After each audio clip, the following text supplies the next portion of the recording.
that we are in the most trying time in history when it comes to dating and marriage. Like, people are literally not even wanting to date at all. Yo, party people, it's Ashley of SingleWomenChronicles.com, where I provide a safe space for single women to heal, grow, and thrive. And today is all about how dating actually does suck. Okay, you're not crazy, but I still want to give you ways to remain hopeful in this dating climate. I don't want to gaslight you into believing that, oh, it's hopeful, keep going, keep doing it. I don't want to gaslight you into believing that it's just easy to do, because when you are in these singles conferences, or you tell someone who's been in a relationship for a long time, they just be like, pray about it, or they stay strong. All of this, that don't help. You don't understand what I'm going through. Okay, so I do want to give tips at the end, but I want you to understand that you are not crazy. It is tougher, but just because it's tougher doesn't mean it's impossible. I'm going to get into why this episode is important and why I'm taking it from this angle. But before I get into it, I want to shout out to my hair. Y'all see the movement? Okay, yeah. I finally mastered a DIY silk press. Okay, you heard what I said. Yes, I have mastered a DIY silk press. Do you understand how long it took me to master a DIY silk press? My silk presses used to look like I just blew my hair out and left it. Like, it was bad, but I have finally mastered the DIY silk press. I wish I could be a natural straight girly, but I love my curls too much. So no, but I do know that I can now do my silk presses at home, and I will only be going to a stylist to clip my ends, and that's it. And that's all. And that's just what it is. I have been natural now for 15 years. It took me probably to like 2021, 22 to understand my hair. Now I know how to do the perfect twist out on my own hair. And now I know how to do the perfect DIY. I can't do nobody else's hair because I had to master mine. Because you have to understand, when you're in this natural hair journey, and no, for the people, because I know there are some natural hair girlies who they were born with naturally long, beautiful hair that they just woke up with. They woke up like this. That wasn't my journey. I got pictures from the past. I done did the big chop 3 times. Okay. All right. Listen, this has been a stroke. This is the longest my hair has ever been.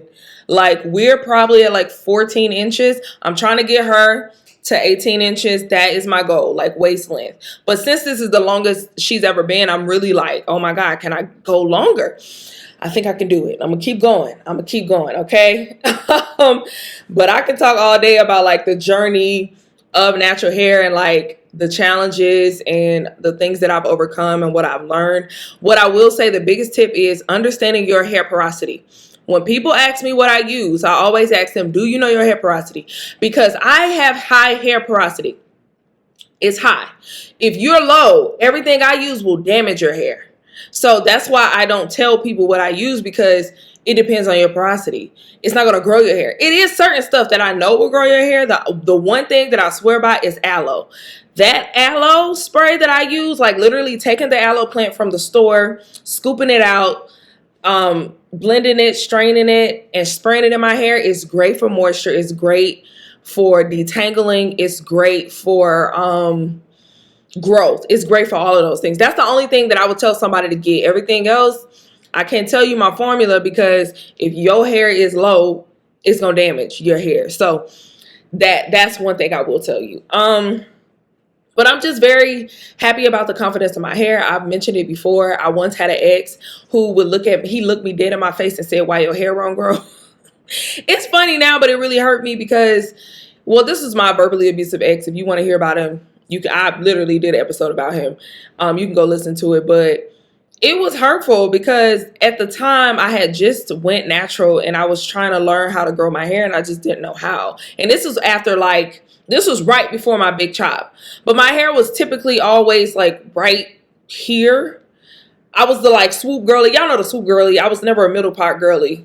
I became a middle part girly when I understood my hair and like how to do it. But yeah, it's been a long time coming. Like, as we know, Black women, we're told that we can't grow our hair often. We're told that our hair is nappy. We're told that it's XYZ. And that's just not true. I learned that our hair ain't nappy, it's dry. And there are things you can do to get your hair to a certain length.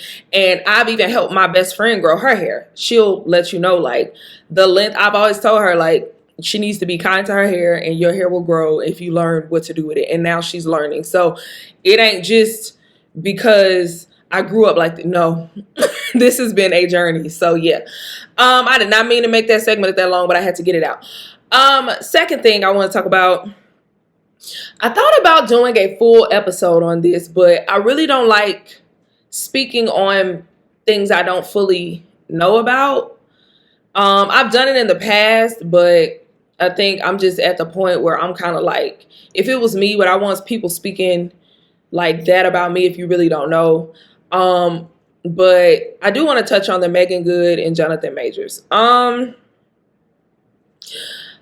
a little concerned about my girl. Again, I don't know these people. I'm only going off of what I know. What we know, okay, so when the Jonathan Majors case first came out and that white woman was chasing him down, I was on his side because I was a huge Jonathan Majors fan. Like, I watched Creed.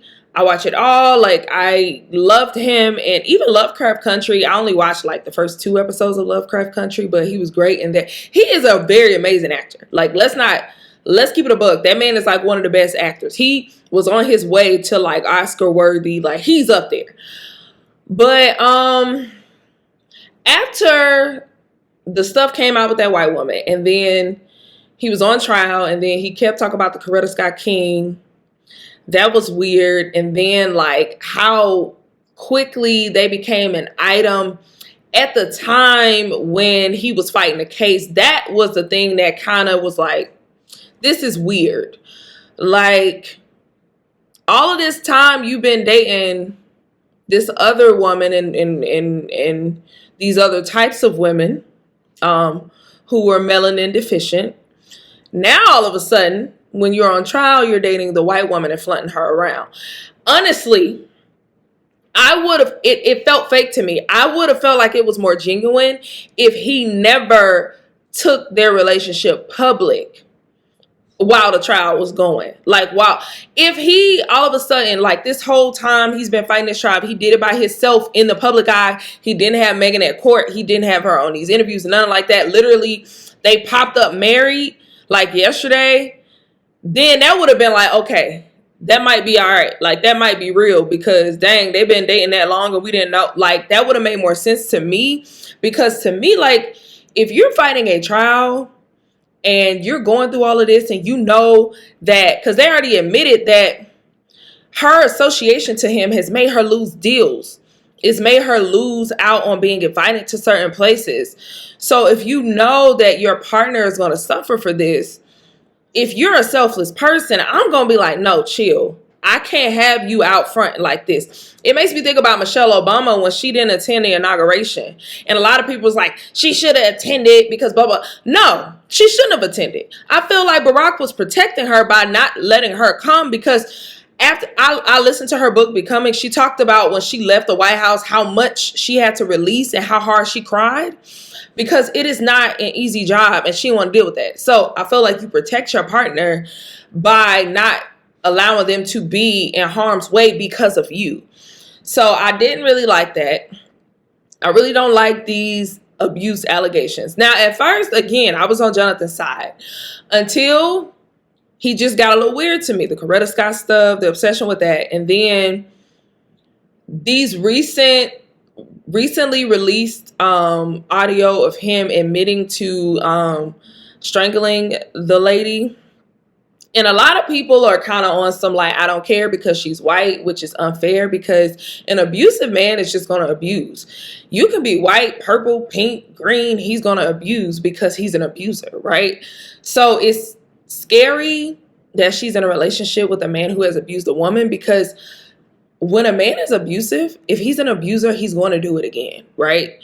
And not saying that everyone who has ever hit somebody is an abuser, but if you've done the act more than once, it kind of makes you kind of that. And this lady has said that he did. We don't know because they're keeping the court documents on the hush, but this latest audio came out, and I watched the interview with him on Sherry Shepherd. And I'm gonna be honest with y'all. So Lawrence Fishburne, his first wife, he was abusive. He was taking the Ike character a little bit too far because he was an abusive man, and he admitted it. He admitted to the abuse, and he admitted that after, I think, his divorce, I don't know if it was during the marriage or afterwards, but he went to an intense, like, therapy situation where he knew he didn't want to be an abuser no more. So now he's no longer an abuser. So he literally talked about it, though. He admitted to the abuse.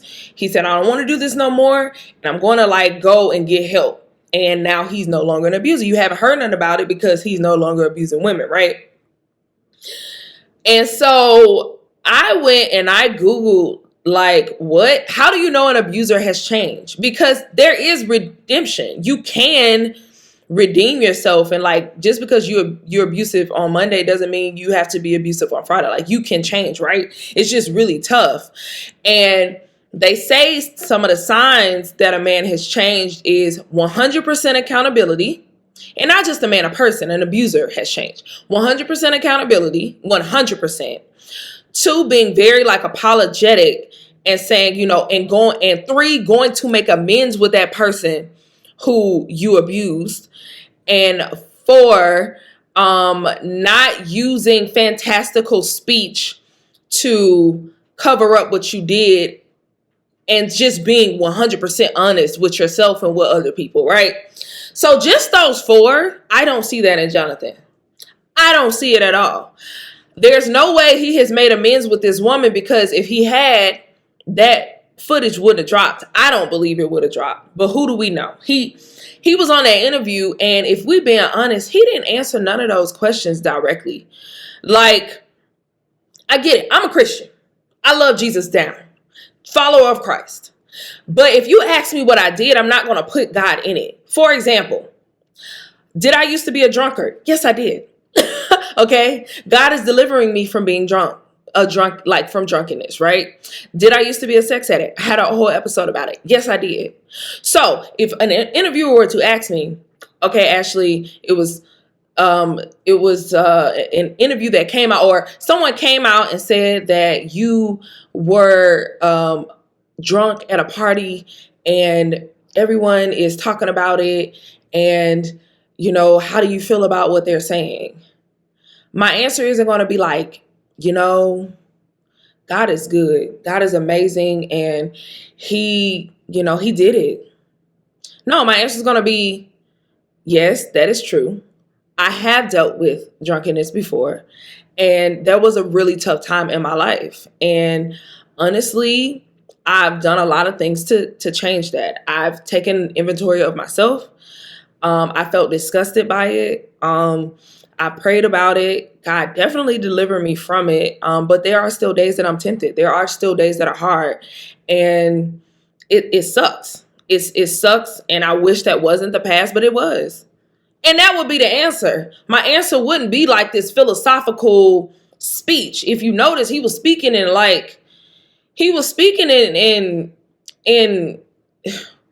I don't know. He was speaking in folklore. He was speaking in like this like motivational speech type.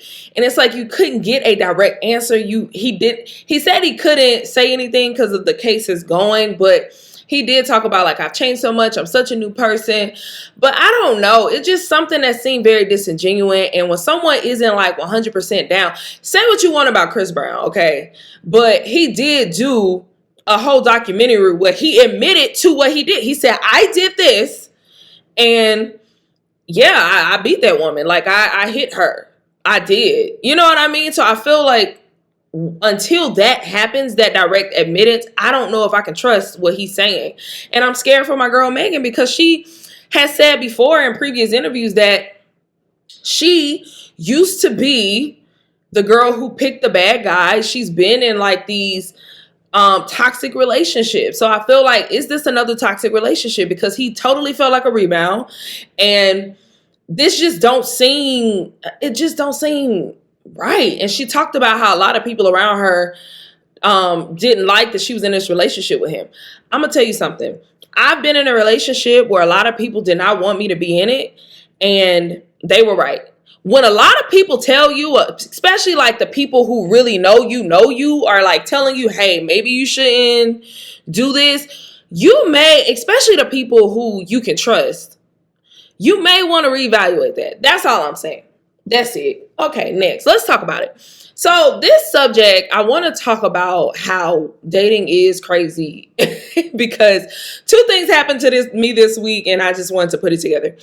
So I listened to this sermon, but before I get into the sermon, because I got the clip in here, I had a friend send me a text, and she sent me this long text, and she talked about how she feels like she's not what men want, and she feels like, and it's hurtful to her when guys from her past move on and get someone else, and she's kind of left wondering, like, dang, you dogged me out, you used me up, and now you're on to the next. Like, that's unfair.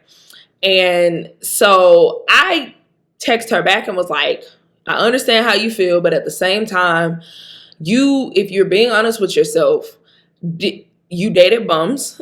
They were bums. And the same guy that you had is the same guy that girl is going to have, a bum. And if you're being honest with yourself, you've never lost a good guy. Like, let's be real. Like, most of the men that you lost were actually a game because you no longer have to support them mentally, emotionally, and financially. Like, let's be for real. So she was like, yeah, you're right. It just sucks sometimes because I'm like, am I doing something wrong? Is it me? Et cetera, et cetera. And I know a lot of us feel like that sometimes. I went through bouts of that. I'm not there now, thankfully, because I know bruh, let me tell you something. I'm that girl. All right. If a man who was ready walked into my life right now and we were aligned in our values and in what we wanted in a relationship and in a marriage, he's locking me down tomorrow.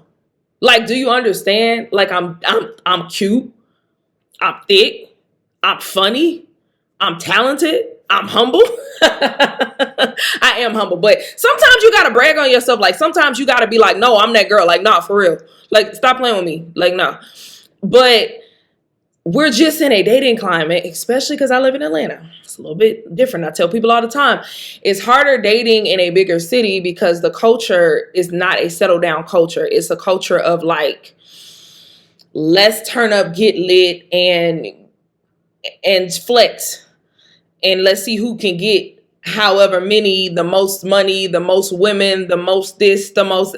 We just not in a settle down culture. But right now, the culture as a whole is just suffering. So if you feel like, dang, is it me? Am I the problem? Am I the drama? Is it like, what's going on? I want you to see not just what you're hearing in the streets with like the male and the black woman and the black man war that's going on. It's kind of dying down and I'm happy about it. But I want you to hear the real statistics, okay? I heard this on a sermon and I want you to check it out, okay? Y'all listen. Depressing. Hear me, in 1970, 80% of Americans between the ages of 25 and 34 were married. 80%. Today, that number has shrunk to 40%. People don't even want to get married anymore, saying, forget it, it's not worth the drama, I am good, I don't want to get married. It is a sign these stats are speaking to the cry of SOS. Then the ones that are getting married, the CDC indicates that out of 100 marriages in the US, 42 will end in divorce. Projections indicate that by age 40, approximately 31% of millennial women will remain single, nearly double the rate of their Generation X counterparts. This is the one that blew my mind. According to Pew Research Center, there's a declining interest in dating. People don't even want to date no more. As of 2022, 57% of single adults reported that they were not interested in seeking a committed romantic relationship or even casual dates. Y'all, SOS. Almost every dating app is reporting a decline in usage. 78% of American dating apps users feel completely fatigued and frustrated with the platforms, citing superficial interaction, emotional exhaustion, safety concerns, and also longing for authentic in-person connection. So people are still hooking up. People are still going out. They're just not getting married. They're just not really dating. And so you have a longing for deep connection, and yet people are as lonely as ever. So much so that the U.S. Surgeon General has declared that the most prevalent health issue in America today is isolation, and that loneliness is now a public health epidemic. Okay, in this clip, he basically is telling you that we are in the most trying time in history when it comes to dating and marriage. Like, people are literally not even wanting to date at all. Not just not wanting to get married, not wanting to date. They don't even want to go out to like even chance it. And that's how bad it is. So you, with your marriage-minded self, with your I want to be in a relationship self, of course it's going to be a little bit harder, okay? So you're not crazy. Times have just changed, and there's a shift that has to happen. But there are things that you can do so you don't feel that internal emotional turmoil that comes with hearing this type of messaging all the time. So let me tell you what you can do to stay hopeful if you know deep down inside, I still want marriage. I still want a relationship. Okay, let's do it. Thing number one, make up your mind. Make up your mind and stand on business. I think too many times when we're swayed by culture. Even the Bible says, like, a double-minded man can't be trusted. Like, you know, they can't. Why is you swaying? I don't care what goes on in this society. I still want marriage. I don't care. I don't care what happens in my circumstances. I still want marriage. Point blank in the period. It's not going to make me shift or change my mind. When men come into my life, you're a dope guy. You're wonderful. You don't want marriage? Oh, okay. Bye, Felicia. Because that's what I want. That's my value. I'm not going to change my mind on that. Okay? So make up your mind and stand on business. Okay? Stop changing your mind every time somebody leaves your life, every time somebody dusty son disappoints you, every time somebody tell you, oh, you getting up in age, you might want to do X, Y, Z. Shut up, Carl. You're fat. You know, you got to have the comebacks. Okay? Okay? That's thing number one. Thing number two, watch what you are intaking. Is the only thing you listen to these podcasts that are telling you how negative all this stuff is the only thing you're listening to or seeing balloon pops? Listen, I don't watch the balloon pops because listen, I'm losing faith in humanity watching stuff like that. You're not about to allow me to lose faith in humanity because niggas is popping balloons. I'm not doing it. I'm not doing it. Okay. I'm not doing it. Okay. So you have to learn how to feed your soul with positive things. Feed your soul with what you want, what you desire. Listen to happily married couples. Kev and Liz, Kev on stage and Liz, they're great. Tab and Chance, they're great. Listen to podcasts. Dear Future Wifey restored my hope for good men out here, because for a long time I felt like there were no good godly men who I would be attracted to until I started watching Dear Future Wifey, and I realized, wow, there is. Okay, cool. So I started watching like the episodes from like back, and like it restored my hope for good godly men who are fine and attractive. Okay, so watch what you are putting into your eye and your ear gates. Number three, live your life. Okay. Please live your life. I feel like people get hyper, especially when you age. Okay, I'm 35. I get it. When you start aging and getting up in that age and you're like, oh my God, I haven't had kids. I haven't got married. I haven't done X, Y, and Z. And I know I really want that. You kind of take a pause and think, I have to reevaluate my life. I have to make these changes. I have to do this. That. Why? Why are you so hyper focused on it? Because just honestly, the more you focus on something, the more it grows, right? So the more you focus on the lack that you have on something, the more that lack is going to grow. So stop being hyper focused on it. Focus on things you can control. Okay. Focus on your personal goal. Focus on travels. Focus on, focus on the things you want to have done by the time you are married. I know for me, I want more savings. This year, I really want to be on top of my spending habits because I don't want my husband looking at me like, girl, you are not a good steward of our money. And I'll be like, sorry, baby. Yeah. Number 2, I already talked about my drinking, like cutting back tremendously on that. I haven't drank all year. Yay me. 3, of course, my beauty routine. Y'all see I got my DIY silk press.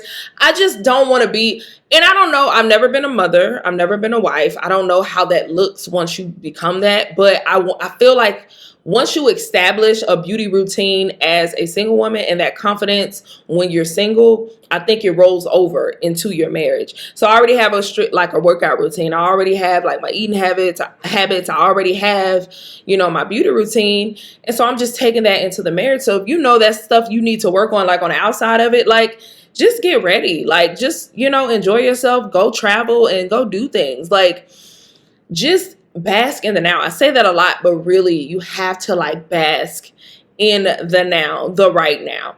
And number 4, like if you're not putting yourself out there at all, I need you to put yourself out there and like stop being so hyper focused on what happened in the past and focus on what can happen in the future. Like you have to let go of past results in order to embrace new things, right? So if dating apps, I don't do dating apps no more, but it's so many things. People are yearning for connection. So I don't know if y'all have noticed, but it's so many new events where people can like go outside. I just went to a coffee shop day party last weekend because people are yearning for connection.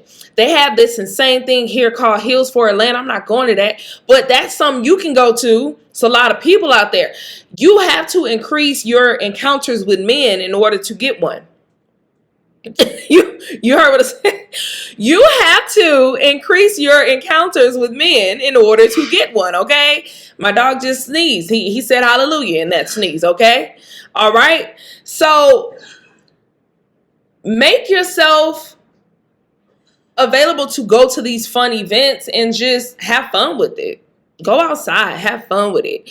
But don't let the negative reality of the dating field discourage you. Okay.